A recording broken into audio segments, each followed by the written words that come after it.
Welcome to the World of Horror podcast with Mom and Mac. This is the podcast where we share our love of international horror. But sometimes we throw out our own rules and invite a guest on to talk about a film that means the world of horror to them. Today, joining me to discuss two animal attack flicks, Alligator and The Edge, is filmmaker, podcaster, Canadian, and esteemed WoHos, Stefan McDonald. Welcome, Stefan. Hi. How have you been? How are you doing? Good. I'm doing well. I have a bear anecdote, actually. You do? Obviously, I live in Canada, and sorry. Do you guys have bears at all? Yes, we have bears in the mountains here in North Carolina. Cool. I've never seen one, but my sister and sister-in-law have. They saw a bear cub, and they just froze as it sort of ran by. Yeah. Yeah. We only have brown or black bears here, which are notoriously they're still very dangerous. And there's the movie Backcountry that's Canadian. Yes. That's a black bear, and it's based on an actual attack. But they're rarely attack people. They're a very skittish type of bear. I guess most bears are they try to hide away from humanity as much as possible. Fair and reasonable. Have you ever been in a place where someone's sort of given you a brief about how you should act around bears in the wild if you should encounter one? No, it's never happened. I think I watched enough movies early on that I knew how to interact with animals. If I were in a situation, they don't talk about it in The Edge, but I'm pretty sure in another movie that I've seen that deals with a bear, it's face the bear, let it know. Actually, they do talk about it in this movie. They're let it, the person who owns the log cabin where they go and stay gives them the, walk away slowly, back away slowly, keeping your eyes on the bear. So they do talk about it.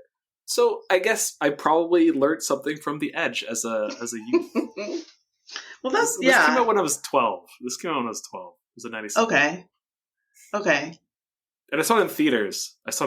Oh, you did? Yeah. Who did you go with? That's what my folks, my parents entertained all of my dumb movie preferences. That's nice. And still do. Yeah, so they just brought me to whatever I wanted to see. And I feel like my tastes have always been the same thing. I've always been a huge fan of animal attacks movies. It's just there's something enjoyable about watching all forms of earthly fauna destroy humanity. The downer is generally that it's always man triumph over nature, blah blah blah, and the animal ends up dying, which I think is super unfortunate. Which is why I know a lot of people hated it, but I loved Cocaine Bear because the bear, spoiler alert, lives at the end, and I was like, this is a nice ending to a film. I want the animal to triumph. I don't want man to triumph. Well, the alligator itself dies in Alligator, and the bear dies in The Edge. That's true. Yes. But at least in the Alligator, people are still dumping baby alligators into the sewer, so we can hope that there is the potential. Yeah, potential future hormonally enhanced steroidal. Is that the proper way of saying that? Steroidal alligators. That's a crazy plot. Yeah, it takes such a wild swing. It could have just the plot could have just been alligator flushed, grows up, and starts attacking. It doesn't have to be it could just be a large, because it's been feeding off whatever ends up in the sewer system. It could have just naturally grown to be quite a large size. But here alligator requires a lot of plot. Yeah. But apparently in one version of the script it took place in Milwaukee, and the alligator grew really large because it drank a lot of Milwaukee beer. So is that an actual thing? Yes, but John Sayles didn't like it, so John Sayles. How rude of John Sayles. That is all right. I know there's Alligator 2, The Mutation, which I actually haven't seen, full admission, but I heard it's very, very bad. So I don't feel terrible for having not seen it. I do think if it's remade, make it in Milwaukee. Yes. And have some Milwaukee beer. I think that's a great idea. I don't see man. what's wrong with that. Yeah, it's so strange. So, WoHos, maybe we should just sort of clue you into what we're talking about. Alligator from 1980. And the reason it gets so large is, okay, you might have to help me with this.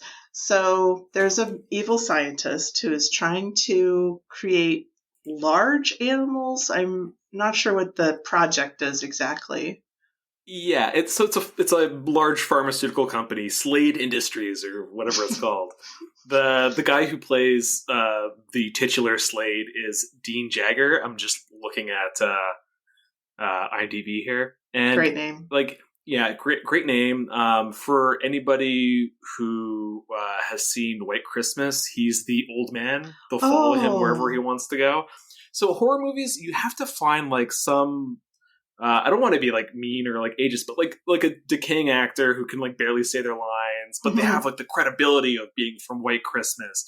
This is like that version of that actor. Like trying to think, there's the Patrick McGowan in Scanners. There's always like somebody who has like the credentials, but they're like no longer it. They're just like, they're pushing the movie with their name a little bit. Not that I don't think he would have been like a large name at the time, but just like to further enhance the bona fides of the movie. You need to see it with like, oh my God, what's her name? The mother from E.T. and she's in Cujo. Dee Wallace. Dee Wallace. She's in like a ton of horror movies now. Yeah. That's another example of just like, granted, I think she's still a talented actor and I think she deserves a larger, acting pool currently, but this guy was like barely saying his lines. Like I thought he was gonna slip in like I gotta get that fucking hormone, like where he couldn't think of the line and he just tries to abridge like great time by swearing or something. But yeah, so okay, back to Slate Industries. This is my awful brain leading us astray. But he mentions at one point they have like multiple patents. They're like waiting for like things to be pushed through the FDA. So this is one of their tentacles, and it is intended to be some kind of like drug enhancement, and it's being tested on Lasso Apsus. Mine was around here somewhere. I heard him come upstairs. My partner hates this movie because there is a lot of dog deaths. So if you are a neophyte, you haven't watched this movie, and that's a hard line that you will not cross to watch a film, this is not for you. A lot of it's implied, but it's still like there's like mean stuff in this movie that even I'm like, oh, I don't like that. It makes me feel bad. Like when they're in the testing laboratory for Slade, they mention that the dogs are all very quiet, and it's because they cut the larynx. I'm like, oh my God, yeah, this is breaking my heart. I really wondered about that. I mean, like if that was, I'm sure people are evil. That probably is a thing. But just the thought of that is so horrible. Yeah. So they're testing it on these Lasso Apsos, and they're just like the ones that die via treatment, they just throw into the sewer. They're paying a local pet store owner to like essentially steal pets that he sold and bring them. This is the game that he's created himself. He just is supposed to supply them with dogs, but he, in order to like increase his capital, sells dogs, then steals them from the people he's sold them to, and then sells them back to Slate Industries to double his revenue. And then he's also tasked with disposing of them after they've passed away. He just chucks them into the sewer, where our titular alligator has been chilling for quite some time. 12 years. 12 years. I like how he gets flushed into the toilet. So it's like an alligator preserve, and they're doing a little bit of a show, and somebody accidentally gets stuck, and they're just like, they get mauled by the alligator, and it ends with the little girl going home with like a little pet alligator they sell as souvenirs, and angrily her father, for whatever reason, decides that it's gotta go. There's no reasoning whatsoever, but he just flushes it down the toilet, and that's our film starts off, which I thought it's a good opening. Good opening. Yeah, it is pretty good because there was this urban legend in the 80s, or I guess before, it must have been in the 70s, that that's what would happen. People would get pet alligators and then they'd flush them down the toilet. They'd end up in the sewers and then they'd mutate and kill people. And she never knows that, though. She thinks that the dad just found the alligator dead. She doesn't realize that actually she's responsible for all this mayhem. She's none the wiser. No. Yeah. Alas. No, but I mean, it's wonderful that she and Robert Forster end up together. They make such a cute couple. Do you actually think that? No, I think they have horrible. I think they have horrible chemistry, and I think that's unfortunate. Negative chemistry, yeah. Negative chemistry, yeah. It's pretty awkward. All the love scenes are just difficult to watch. So, you brought up Robert Forster as our central character. David Madison, he is a somewhat disgraced homicide detective. Yeah. His partner died while he was like pursuing a serial killer, and he's saddled with the blame for his deceased partner, despite the fact that he wasn't the serial killer. He didn't kill the partner. It's just a really weird. They're trying to like create kind of like additional it's weird because he doesn't seem like a down character. Like, he doesn't seem like somebody who is like, I guess he does have like slight PTSD. Maybe that's the. But it only seems to come on post-coitus. So, I mean, most of the time he's fine. It's just when he has that one moment, I guess that one moment where he's vulnerable. But most of the other time. He should just not have sex then. He just should be a celibate person, and then he won't have his PTSD regarding unwarranted flashbacks of his dead partner. He the kid. That's a pretty horrible thing. Nobody wants to fall. Like, so he gets the hunch that there's like a ripper in the sewer system. Body parts start showing up in the waste processing or treatment area, and he decides to go investigate the sewer system, and nobody wants to join him because, of course, he is, responsible in some way for his old partner's death. And some, young police officer agrees to join him. And unfortunately, once they realize that there's something in it's too late. He gets gone. Yeah. And Robert Forster just watches him get dragged as he's like climbing to a manhole. So he doesn't really get a good vantage of like what this is at this point. But it's something big. It's nice, though. Kind of like that sequence. It's pretty scary. It's a good sequence. I love like urban decay and stuff like that. So sewer system, old brick sewer systems, count me in. It reminds me of the Fluke episode from the X-Files too. Do you remember that one at all? Yeah, you have to remind me. It's like it's like a fluke creature, like a Fluke Man, like a parasitic, anthropomorphic entity that is existing in the sewers, and is killing people, and Mulder and Scully are on the case. Do you remember that episode at all? It was like first season. It's scorched into my brain. It's just, I forget important dates, but I remember the Fluke Man from the X-Files. Were you also watching the X-Files when you were 12? A kid? Oh, yeah. Like at the time? Yes, yeah. I was watching it as it was airing. Yeah. Oh, wow. That must have been great. I saw a lot of really cool stuff. Like, this is like a little bit later. Well, I guess not really, but like when I saw the Blair Witch in theaters when it came out, like day one, and wow. I was drinking the juice in regards to like their internet marketing campaign. Like, I was like so into it. Like, I knew it was BS, but like there's something about it that was like so exciting to me as like a moviegoer. They're like, there's these 3 documentarians who've gone missing, like much like say like Cannibal Holocaust, where they're like, they made like the crew who made that film disappear for a little while to like give the illusion that these people might have actually died. There's like something like that felt kind of like exciting about going to see this movie, and they were utilizing like kind of like a new way to market stuff at the time because the internet was like still pretty young, and like that was just like such a cool experience to go see, and I was beyond excited before going in. And when I saw the movie, I was like, this is one. I still love the Blair Witch Project. I think it's like a perfect movie. All the acting in it is so good for like all being a no budget movie. Yeah. Anyways. No, that's great. I remember that. I saw that movie in the theater, and that might have been the only time I've ever seen it. But my friend Quinn, Quinn, loves it, and I do. I would say that it's perfect. It is really strong.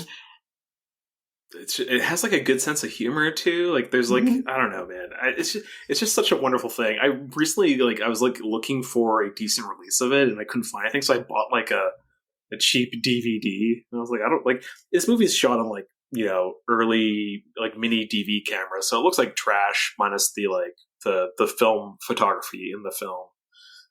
That looks good, but the rest of it is just like it's an awful format. It's like 720p and chunky, and just like the image is terrible, but it like I enjoy it and it looks great. So the point is like buying it on DVD is like not a big deal.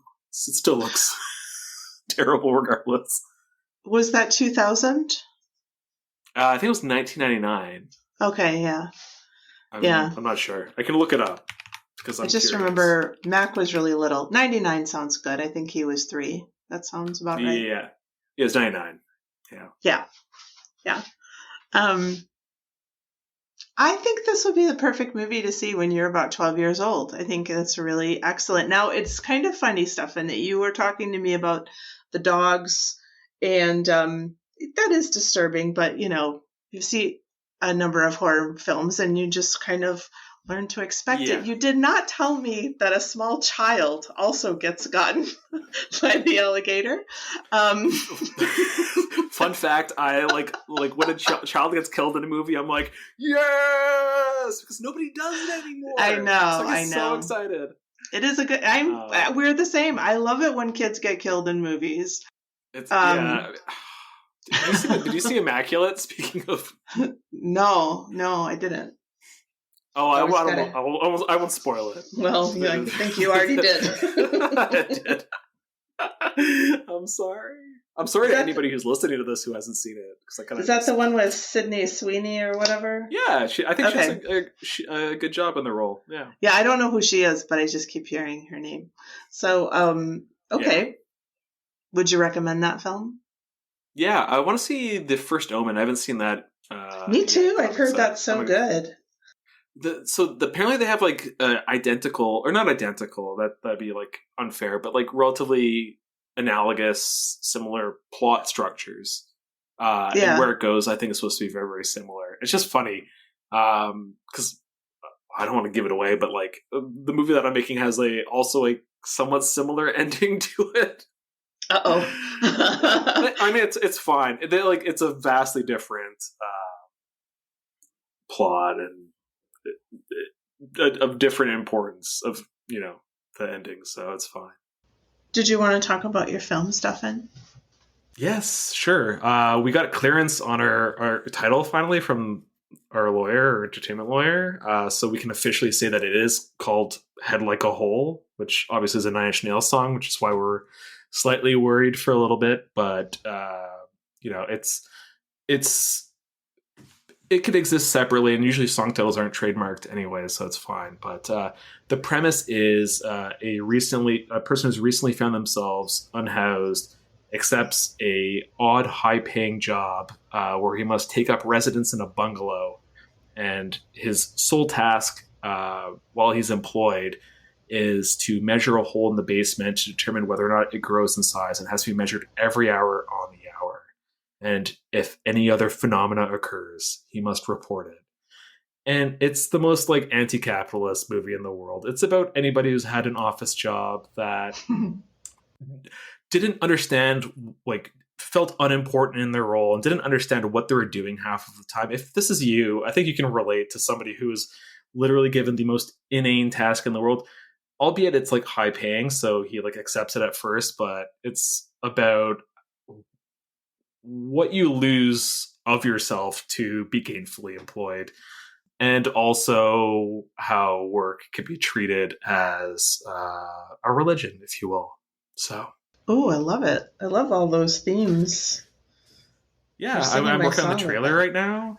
Yeah, like it's not really a horror movie. I'll be completely honest. It's like when I was making it, I didn't intend it to be like David Lynch, but it does feel a little bit like John Waters, David Lynch made a movie. Like it's very absurd and frankly pretty stupid at times, but it's intentional, and it like I think people will enjoy it, hopefully. But we'll be playing festivals hopefully in the fall this year, if not next year. We're coming up on some deadlines, so we need to be able to finish our project and submit it to hit our deadlines and see where it can play. But I'll let you know what happens with that. Yeah. Oh, yes. Well, you have to come on a lot and talk about your film when it comes out. Yes.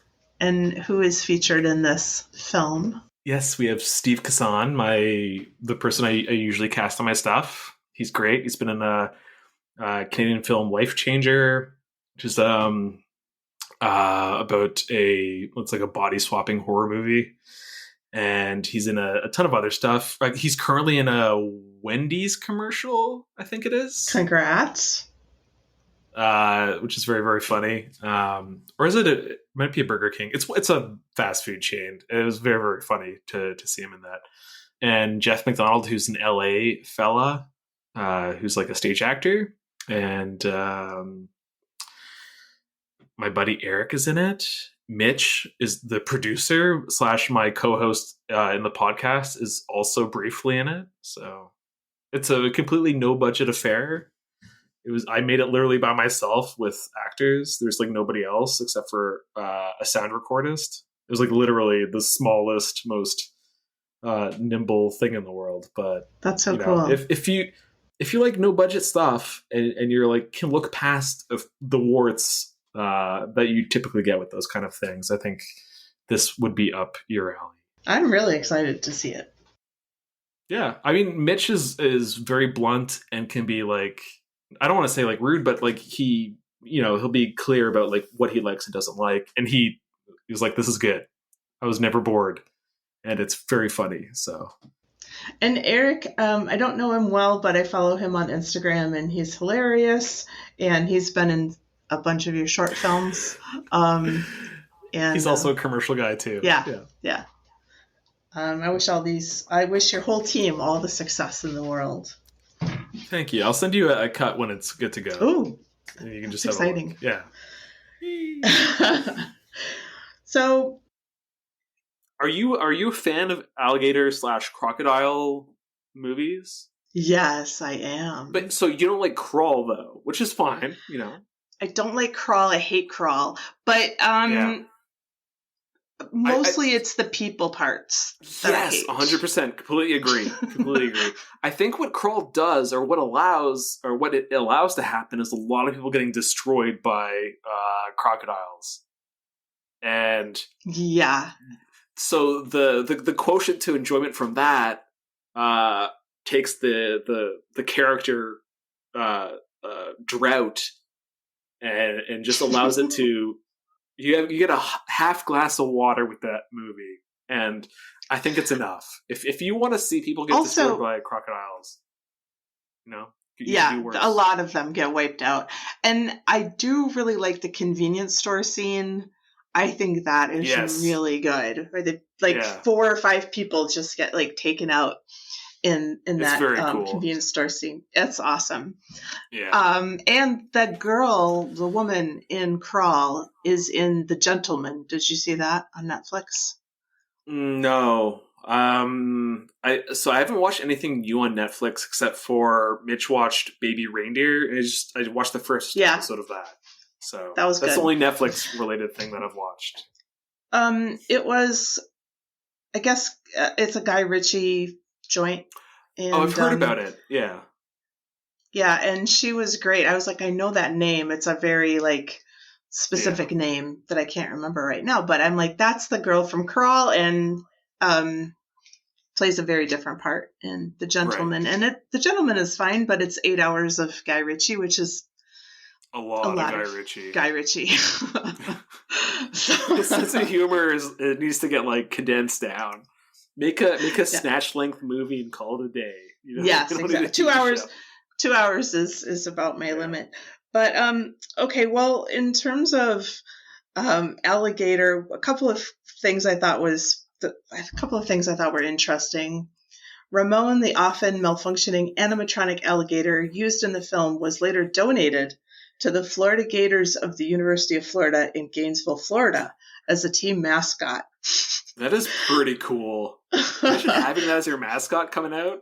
This hulking alligator. Yeah, that's pretty cool. All right. So as a Canadian, how do y'all look at Florida? Not great.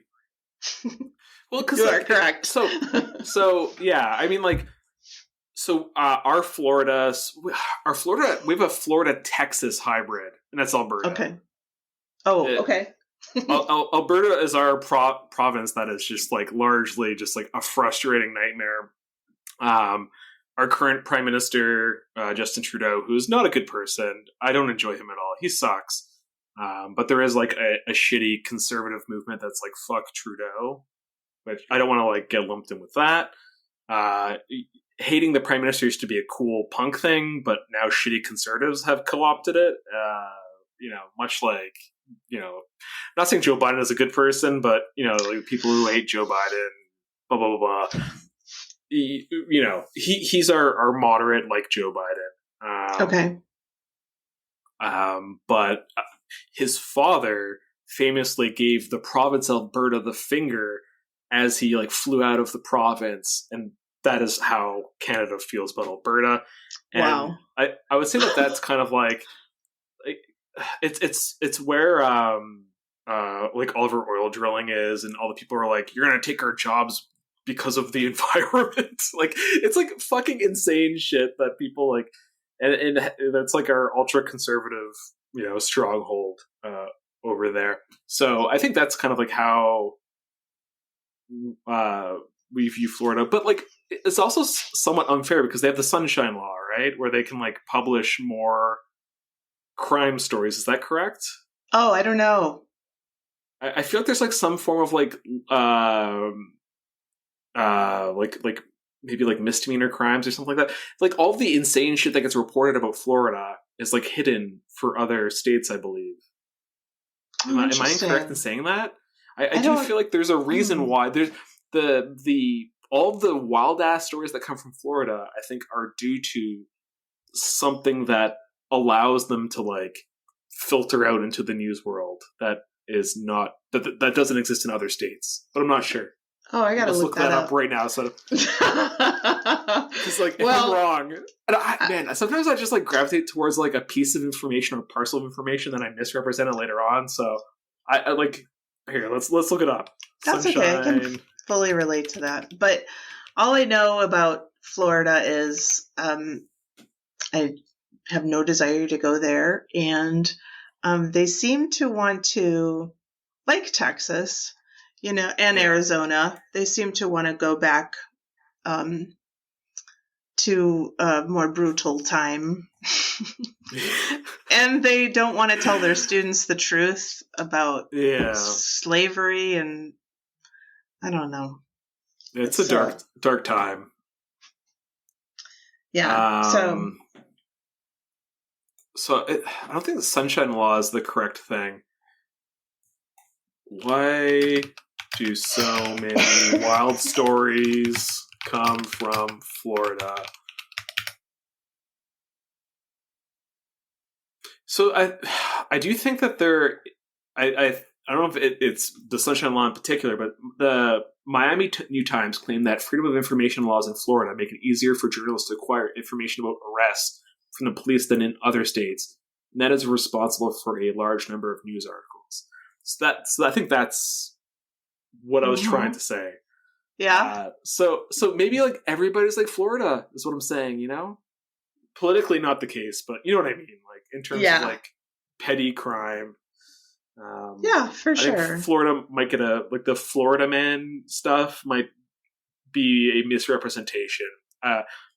Every state has their version of man. A Florida Man. Yeah. Yeah, I think that's definitely true. I usually am sus of people who characterize one group of people in a certain way. I think we're all pretty much the same. I completely agree. Yeah, like, so like Hamilton has like a good segment of like very, very odd stuff. Like I was driving down the street. I live in an incredibly like low income area of the city. Not that like low income equates to like bad people or people doing like awful things. That's, stupid. The majority of people that live in my area are super nice and are the most wonderful people in the world. It's when you get to the suburbs where real shitty people are. But I do tend to see like the wild sight every once in a while. This is last early summer. Like people tend to start wearing like t-shirts and stuff very, very early in Canada because I don't know, we're weird people. But there was like somebody who was like very early summer and they had like one of those like tribal dragon cabana shirts. You know what I'm talking about? Yeah. Terrible aesthetic. But this dude is wearing it, enjoying himself, wearing a pair of like cargo shorts. His shirt was open and he was like spinning around. And I was like, oh, he's feeling himself. He's having a good time. That's kind of nice. And then I saw like what I thought was a plume of smoke. And I was like, oh, he's vaping. He's definitely having a good time. He was not vaping. He was shotgunning a beer like 11 a.m. or 10 a.m. and just like spinning around and drinking. I was like, this is some Hamilton vibes. Hamilton vibes. So like we're a weird place too. Everywhere's weird. Everywhere is weird. Everywhere is great. If you can find those great pockets. Yeah. We're not talking about animal attacks at all. No, we're not. That's terrible. Ooh, do you want a fun fact? A nice anecdote about Alligator. Yeah. So Show Factory put out a 4K of this finally. It had been like, I think there was a rights issue and it was gone for some time. But one of their supplementary features has an interview with Bryan Cranston, who was a PA on this film, which is like a very cool fact. That is very cool. So he was just like, I think a normal PA and then became like an art PA and started like basically stuffed the alligator with the stuff that it would eventually act as its viscera when it explodes at the end of the film. And he just like talked about it like very, very fondly. And I remember that like he was taking a shuttle because obviously they'll take a crew and they work really, really long hours. So they'll have transpo, their transport system, like a Sprinter van. We'll pack crew into it and then ferry them back to the city or wherever they are going as like their drop off spot. And he got into one of those, and Robert Forster joined him and was apparently like the nicest person. And typically, talent doesn't ride with crew. And he's like, I don't care, and just like had a really, really nice conversation with him. And Bryan Cranston remembered it so fondly that when Breaking Bad did well, he cast Robert Forster in a role, and he got to like act with him in Breaking Bad. Robert Forster sounds awesome. I hope he didn't do anything terrible or anything that I haven't seen article wise in terms of like opinions, but it sounds like such a nice person, and the anecdote from Bryan Cranston was like super, super sweet. So yeah, that's Alligator. I love that story. Oh my god. I like it when people do that. Like, they don't forget this nice interaction they had earlier in life, and then they're in a position to help somebody later on. Yeah, and I'm not the biggest fan of Tarantino, but I am really glad that he was cast in Jackie Brown. Yeah. I also I know that this wasn't like, I don't think a well-regarded movie, but I actually mostly enjoyed The Wolf of Snow Hollow. I think it was maybe his last movie. Okay. It's a werewolf. It's a Jim Cummings werewolf movie. Yeah. Who's Jim Cummings? Is he a director? He did a movie called Thunder Road. He's also an actor, director. I I know this movie gets trashed, but I think he's like one of the cops. He acted as one of the cops in like Halloween when they're doing the recreations of the 1978 version. Do you know what I'm talking about? Yeah. And it was like, I don't think that was Halloween Kills, which is not a good movie, but whatever. So anyways, he acts and directs. Yeah. I think you might enjoy it. It's okay. An oddball. Like he's an alcoholic. Jim Cummings' character is an alcoholic piece of shit. And he's like trying to be the sheriff, and he's doing a terrible job. It's pretty funny. Thunder Road or Wolf of Snow Hollow? Wolf of Snow Hollow. I think Thunder Road is the more well regarded of the two, but it's not a horror movie. It's like gotcha. I'm trying to think what it is, like a neo-noir. I like those too. All right. Well, maybe we should talk a little bit about The Edge. Wait, do you want to do your reviews? I like stampeded over. Oh no. Oh. Well, give me the negative review. Okay, I'll give you the review. Yeah, I know, right? Okay. Barely any alligator. What do you say? All right. So only high reviews gave it 1 star. The kid got eaten, and I ramped into oblivion and surfed the time curve. I don't know. And I only put that in there because I don't know what that means. That person is existing on another level. A level that is unknown to the majority of people. That language I don't understand. Okay, good. I'm glad I'm not the only one. So, yeah, we loosely talked about it, but the scene where the kid gets killed is super awesome because it's like a costume party. Yes. And they're like making a kid walk the plank, which is the diving board of an in-ground pool. Yes. And in the pool is the alligator. It's such a good sequence. I love that sequence. And the mom turns the light on just as the kid's being pushed into the pool. Yeah. So he sees it and screams and bloop. Just a lot of blood. It's gone. A lot of blood. Donald! Yeah. Justice for Donald. I couldn't believe they did that stuff, and I was amazed. I was like, they killed the fucking kid. There's some good, like there's one of the individuals brought in to kill it is like what do you call like a hunter? What do you call those people? Like not a poacher, but like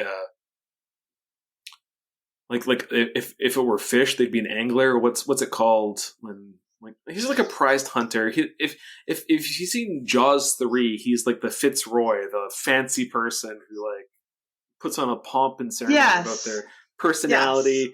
That goes out and is trying to kill the alligator. When he gets killed in the movie, that looks really, really good. It's just like it's a wide shot, so you see all of it. And it's like a moonlit alley shot, so like all these specular highlights from like the alligator like glistening. Like it's good stuff. Is that the one where he gets eaten? In the alley, yes. Is that Henry Silva? Who I think Let me see here. Okay, yes, that's Henry Silva. Colonel Brock is the character name. Yeah, Henry Silva. And is that the same Henry Silva from the Manchurian Candidate? I'm looking right now. Yes, that's the one. Okay, yeah. Chun-Jin. Yeah, that's unfortunate. I really like the Manchurian Candidate, but it's very unfortunate that he was cast as Chun-Jin. I feel like there's like inappropriate casting in this movie. I think in a scene where I was like, I think a person is wearing darkening makeup. I think. Oh, really? Okay. Yeah. Yeah, that's sad. Yeah. Well, 80 might as well be, the Dark Ages. It's true. I mean, like, things aren't getting much... Oh, they're getting a little bit better, but, I mean... But fast forward 17 years to The Edge. Yes. And another piece of shit. All right. I love this movie. It sucks, but I love it. All right. I saw this in theaters. Man, like, again, like, very, very early I knew, like, I love animals attacking people. Bears, a bear fighting Anthony Hopkins and shooter Alex Baldwin.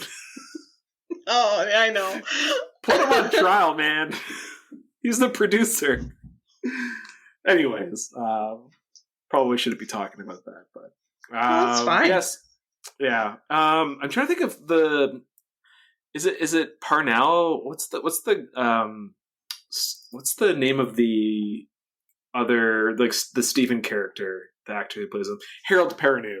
Yeah. He's the actor from most recently. Yes. One of the main characters. From. Yes, and from Lost and from Oz. So he only appears in TV shows with one word.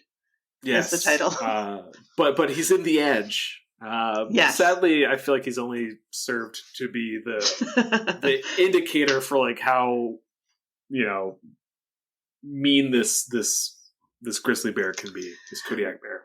His death is really difficult to watch because his screams seem so real. So good.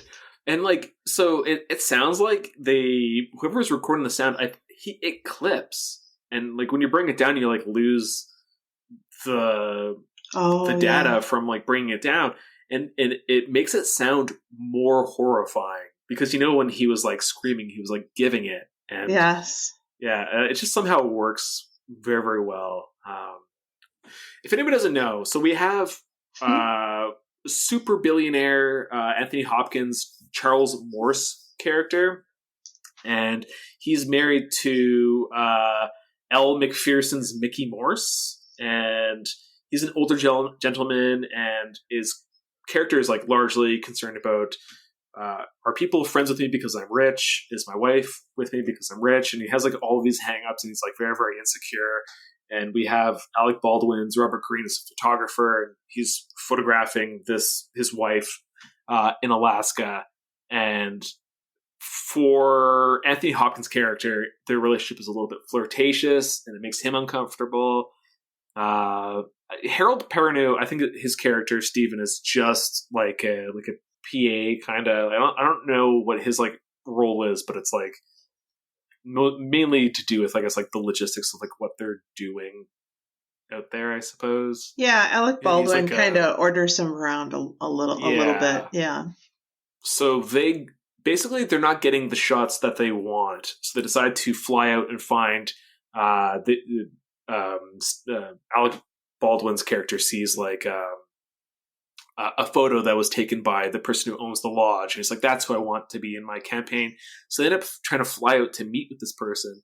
But there's a lot of, like, Chekhov's insert the blank in this movie. Mm-hmm. Yes. Like, they talk about a lot of stuff that happens after. Maybe that's an improper use of Chekhov's blank. But, like, they do talk about bird strikes, and then bird strikes happen. And there's a lot of, like, setup to, you know, incidences, and they go down, end up in a lake, and only the three of them survive. And it's been established that, you know, once a bear tastes flesh, it will only its only drive is to eat more human meat. They run afoul of one of these such bears who pursues them through the wilderness, and that's The Edge. Yes. So you hate this movie. But it's no, I don't hate this movie, but this is a boy movie, and I don't mean to. I mean, I don't mean to be offensive, but this is such a boy movie. So if anybody listening, I have, like, the bar for me to enjoy stuff is so low. I'm, like, a straight white dude, like, you know, late 30s. I could just, like, skip over, and I can enjoy whatever I want because that's my position. Understandably, you could see something and be like, that's a fucking dumb boy movie. And that's fine. Because, again, the bar for me is, like, everything is made for me to enjoy. Because the world's a nightmare. Yes. Well, these are some notes that I made. Notes of why it's a boy movie? No, just as I was watching, I wrote, people who play practical jokes are a special kind of asshole. Oh, agreed. Hard agree, for sure. As are white people who dress up like indigenous people. So, to make clarity of that, we have the Elle McPherson Mickey Morse, and she's dressed in indigenous cosplay. Is the most polite way That's of putting nice. that. That's a nice way to put it. But it's super racist. It's not okay. As are people who put on a femme gay voice to be funny.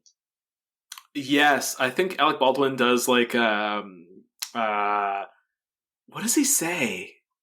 Oh, he says that they're going to get these. Yeah, they're going to get in their hot tub and get into their feelings or something. And, yeah. Oh my god, he's so gross. He says that Alec he thinks Baldwin that in general is pretty gross. Yes, personally, in my opinion. Yeah, it's a shame that he's so handsome in this movie, but he's I mean, so we off of mic when we're talking about like scheduling it. You disclose Anthony Hopkins hot in this movie. I completely agree. Yes.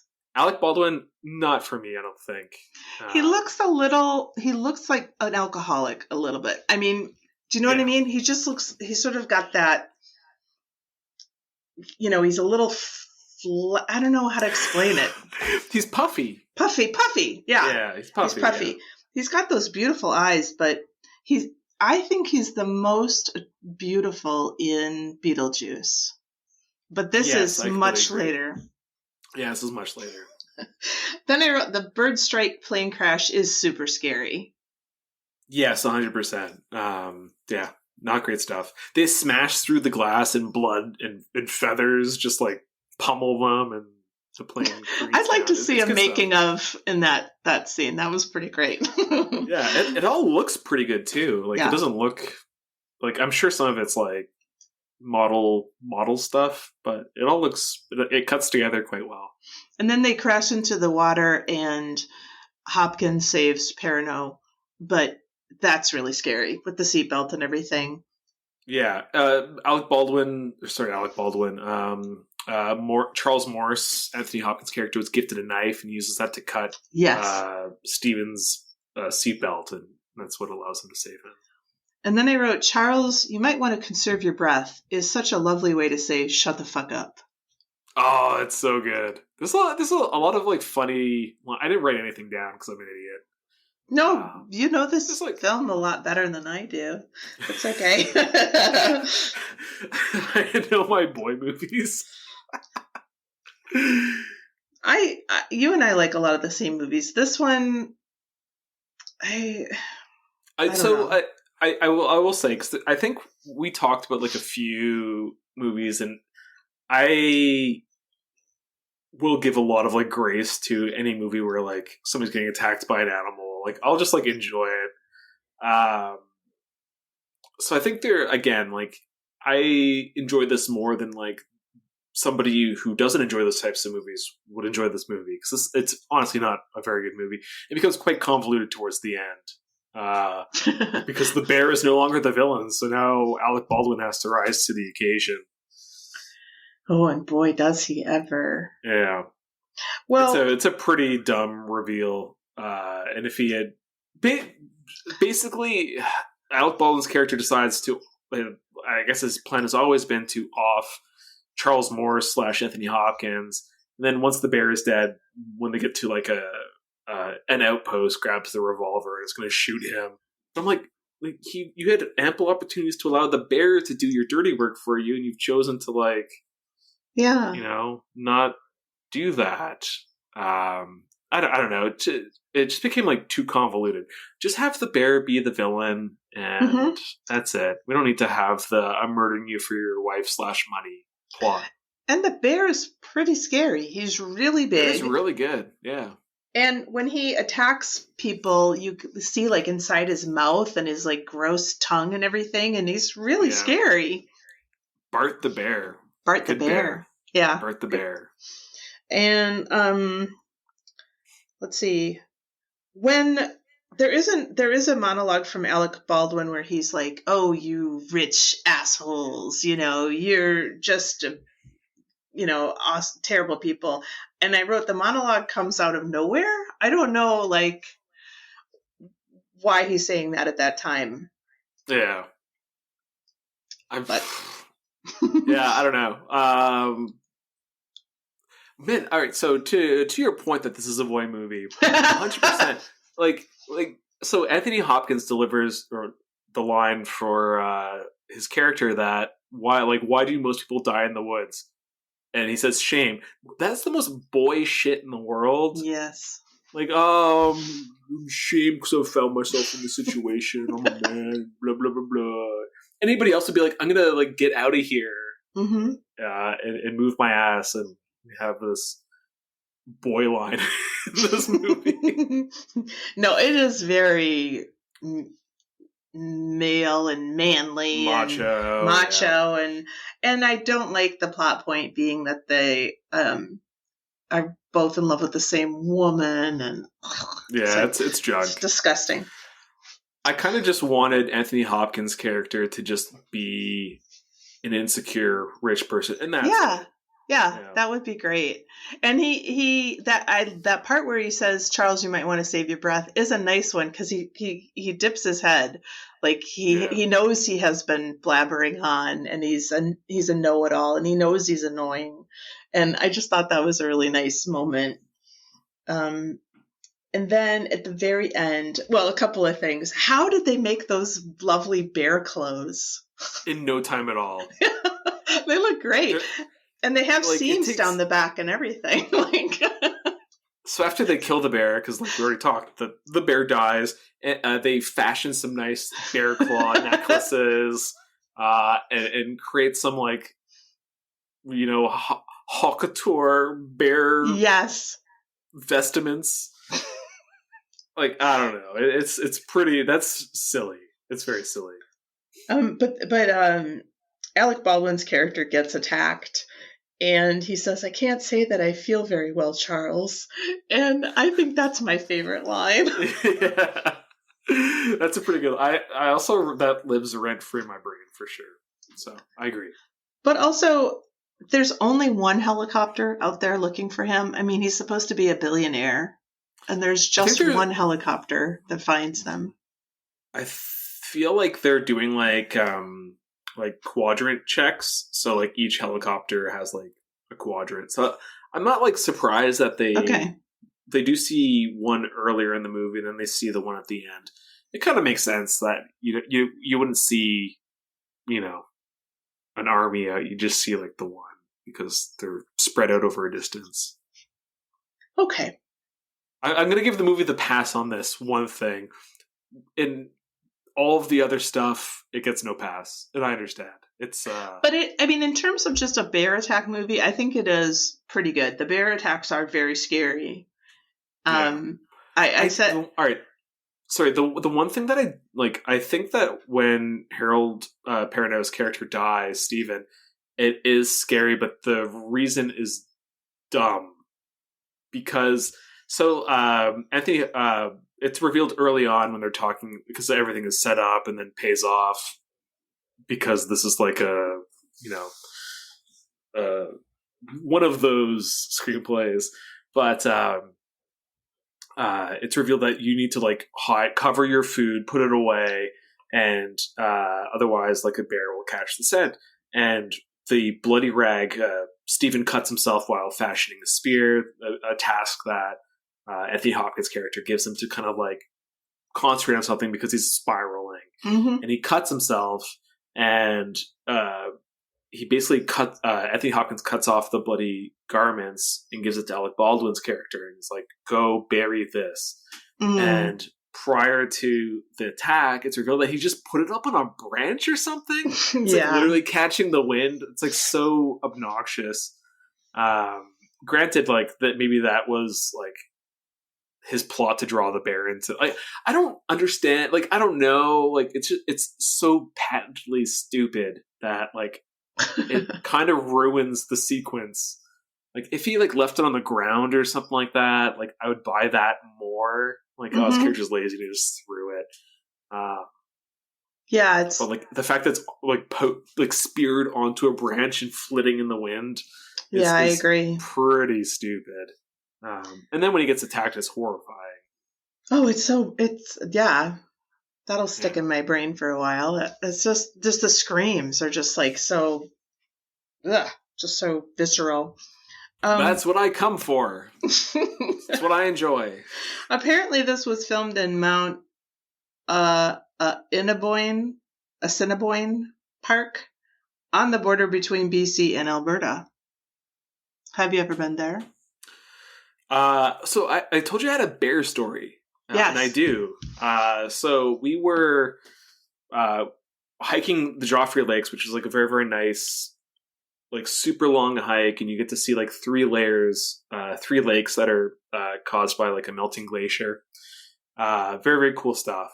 But it's like a very like it's an advanced tourist thing. Like if you're willing to like hike an incredible amount, but there's like a lot of people on this trail. So we looked up, I was like, hey, we need to do this like creepy trail that leads to like a ghost town. And it's not like a true trail. There's like, it's very, very poorly delineated. And there's like little ribbons tied into tree branches to like mark the trail. And the trailhead isn't like accessible by road. You have to like follow the train tracks for like a kilometer. You pass an RV that has bullet holes in it. You cross a bridge that's missing planks, and then you like reach this like trailhead. And so we went along it, and it was very, very long. And we'd already done like a 12-kilometer hike, and we were like exhausted. And then this was going on for very, very long. It's afternoon. The sun's like getting kind of close to getting down, and we're like, I don't know when we'll reach because there isn't like a map explaining like where you're going to get to. Like we're just following these, ribbon tree branches, hoping that we'll eventually get there.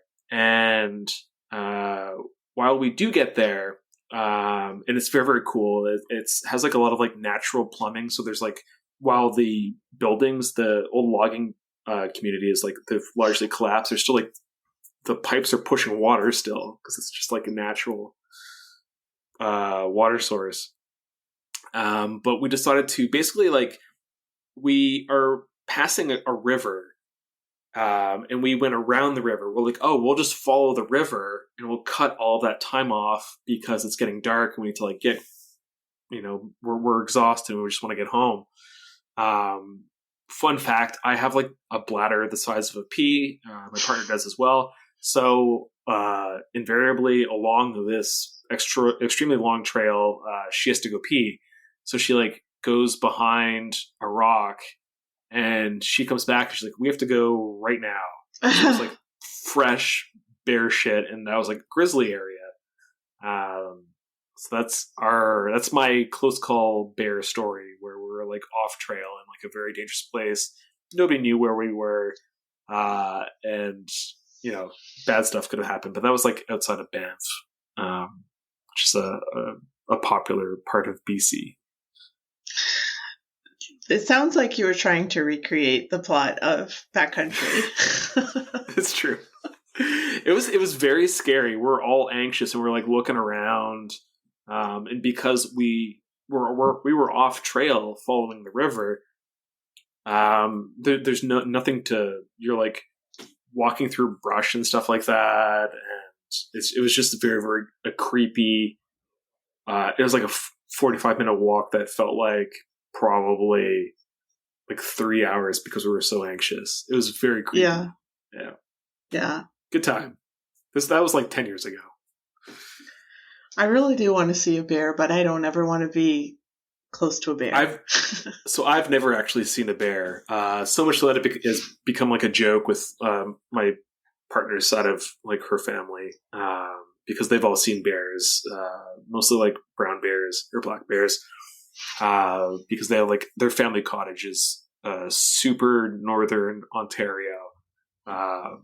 Ontario, the province that I live in, is like incredibly long. Like you could drive 24 hours and you wouldn't get out of it. Wow. So they live like in Northern Ontario. And that is like a place where you could very easily find a black bear. But I never did for whatever reason. We had visited, sadly. Oh, well. I just want to see a bear, man. Me too. Under the right circumstances. Oh, for sure. Not while I'm like being dispatched, hopefully. Anyways. That would be a terrible way to... Okay, so would you prefer to be killed by a bear or an alligator? Ooh, I feel like an alligator / crocodile would probably drown me first. Because that's like typically how they would dispatch of their prey. I think that would be a nicer way to go than a bear eating me alive. Yeah. So gross. I think you're right. Like, obviously, like the Grizzly Man documentary that Werner Herzog had done, where like there's audio of it. Ugh, I couldn't get through all of that. I watched it and enjoyed it, but I don't know. Yeah, I'll probably watch it someday. But I think you're right. I think it'd be faster with a croc. Yeah, I think they would just like thrash and then they bring you underwater and let the water do its work for it. Whereas like a bear would be like, ugh. It would go on and on. Ugh. Yeah, and and it'd be very different from like a shark because sharks just like destroy you so quickly. Like every once in a while, I'll get like because like I feel like the algorithm feeds me animal attack stuff. I saw the Egyptian shark attack. Oh, I didn't see it. It's I think it was a tiger shark attacked like a swimmer in Egypt, and you don't like see a ton, but like it's haunting because you see somebody moving in like a very unnatural way because they're being manipulated by obviously like a shark under the water. Like at one point they like get inverted, and I'm like, it just looks so creepy, and obviously this poor person died, but. I don't know. I think that's why I like animal attacks movies because it's so like I don't know. There's something creepy about it. I don't know. You can't talk to this thing. You can't reason with it. No, nature. They play by different rules. Like they don't. And like I feel like we are so dumb, and we tend to approach animals that we have no business approaching. And I when we did our what's that movie? Oh, damn it. With Betty White. Lake Placid. Yeah, when we did our show and we talked about Lake Placid, I said I'm very much in line with Oliver Platt's character. I really have like this reverence for totally. alligators, and if I were taken out by one, I would feel really honored. I think that would be great. Yeah, they're prehistoric, and they deserve it. Oh, I love Lake Placid. I saw that in theaters too. I have like my family will rewatch it, and like we all have a good time. That's a good one. Well, I have one star review from The Edge. Only one? Well, there were a lot, but. Yeah. I liked this one. The best thing about this movie is the stunt double they use for Sir Anthony Hopkins. It's pretty good stuff. Yeah, it's good. It's pretty good. Yeah, it's clearly a guy in a white wig who doesn't really have Hopkins' body type, but it's fine. Yeah, it would be hard to find like a more striking body double for somebody who's like his age, because like it's a young person's game being a stunt person. You get hurt you get burnt out, and your body can only withstand so many like broken bones or injuries until it's like eventually like you gotta stop this, please. Yeah. Then you become like a stunt coordinator or something like that. Yeah, that's a pretty nice transition, I think. Yeah, you go to management. How it goes. You pay your dues. Well, this has been really fun, Stefan. My pleasure. I'm glad you chose these films. I'm sorry for The Edge. No. It's a nice time capsule. I like it. I think it really captures the time very well. Yeah, I mean, like, I gave you... I think I suggested Rogue, and you're like, I don't like that movie. right? Yeah. I like Rogue. Rogue is good. Okay, so I think this is where we diverge because I really like Blackwater and you don't like Blackwater that much, and you like Rogue and I don't like Rogue that much. And we're still friends, but I think that's where... And you like Backcountry, and I don't really like Backcountry that much either, to be honest. I mean, the story is ridiculous. I mean, it's the guy is so insane. The Blackwater story that it's based off of is like horrifying. That is horrifying. Yes. So creepy. Because again, like the animal saw its food source and refused to go away, and these people were like stuck in the reeds of the tree and just in the mangroves. And I don't fuck around with like saltwater crocodiles. That's huge animal. Pass. But again, and spoilers for Blackwater, but I mean, to kill a pregnant woman, I thought was pretty bold. You don't see that very often. No, I mean, you just assume she's going to survive, and she doesn't. Yeah. Spoiler. R.I.P. All right. Well, thanks so much for talking with me. We should do this again. Done deal. I could pick more boy movies. Yeah, maybe that can be our thing. You can pick a boy movie, and I can get really upset about it. No, I didn't get upset about it. I just. It is pretty I mean, like, I'm not inoculated to like the stupidity of this movie. We can go through your childhood films. That'd be fun. Yeah, I'll pick some other ones. Okay. Sound good. All right. Great. Thanks so much. Bye. My pleasure. Bye.